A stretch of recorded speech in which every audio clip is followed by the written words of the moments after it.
The defense can't stop a parked car. JP all. Finley joining us now with his takeaways from the Seattle setback. Hey, JP.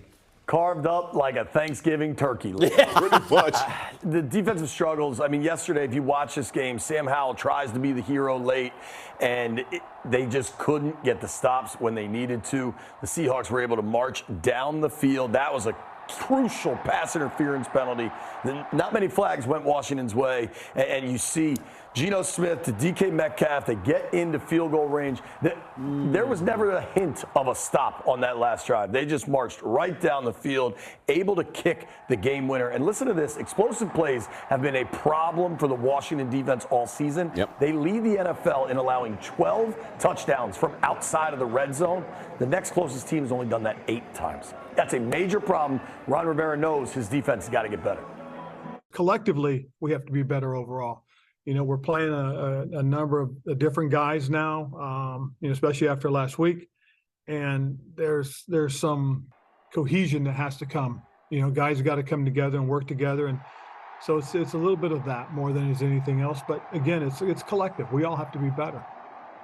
One thing that may have helped the cohesion, especially in the secondary, was if Emmanuel Forbes didn't get ejected for that hit. Yeah. Now, I want to be clear. This hit was a penalty. He went high. It is helmet to helmet. You see it right there.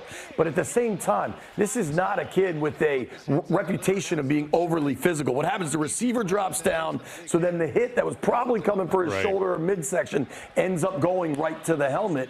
It's a bang-bang play. It's a penalty, undoubtedly. But that should not be an ejection.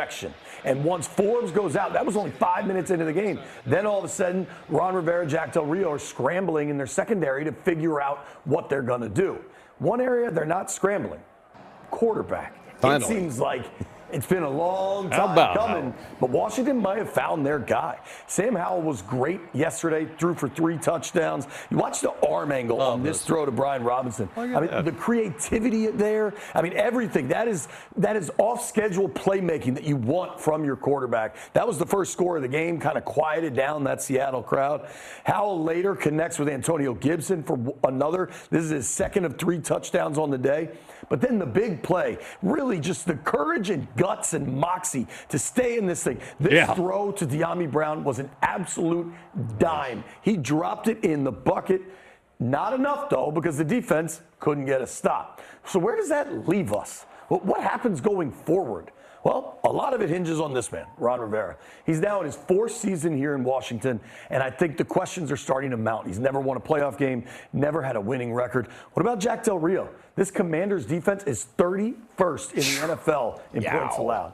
Now, Eric Bieniemy is starting to become a bright spot. There were some ugly games early, but Bieniemy, they might have something because Bieniemy is helping them develop Sam Howell. And that is the key for the organization going forward, the development of Sam Howell. Some may say he's already shown enough to be the guy. Certainly for the remainder of the season, maybe for next year, maybe for going forward. I would vote he is. But what are they going to do for the rest of this roster? Exactly. The coaching staff, the front office, they got questions.